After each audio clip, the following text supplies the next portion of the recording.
Some people like to-do lists. Other people think to-do lists are too anal and stuffy, right, and demotivating.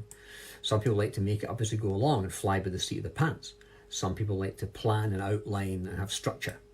Okay, everybody's different. Then there's multitasking, right? Do you think, can we do two things at the same time? And there's some man jokes there.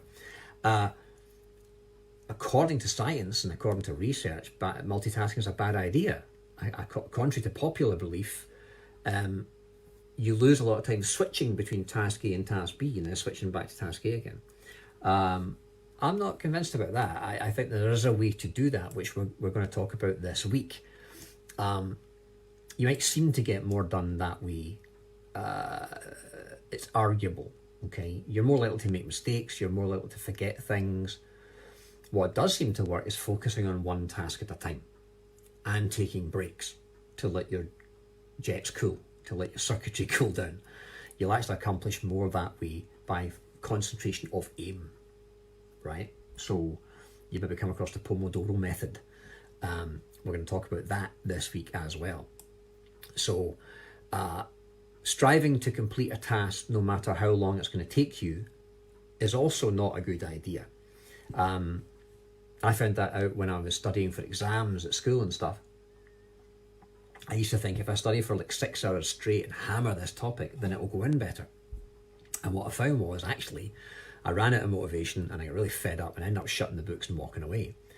And through my study of NLP and hypnosis, I learned about a thing called the law of primacy and the law of recency. The law of primacy and the law of recency you'll be familiar with if you've ever been to see a movie. Because typically you'll remember how this movie started and you'll probably remember how the movie ended. But the bit in the middle might be a bit vague.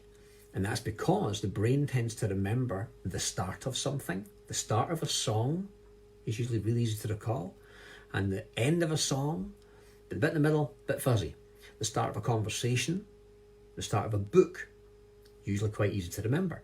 The end of the conversation, the end of the book, usually quite easy to remember. The bit in the middle, blurry. Okay? So you're actually better, instead of doing 6 hours studying, you're actually better studying for like 50 minutes and then stop. Take a 10-minute break and then do another 50 minutes and stop, 10-minute break, and then take another 50-minute chunk. And what you have is a primacy and a recency, a primacy and a recency, a primacy and a recency, a start-stop, a beginning and an end, a beginning and end.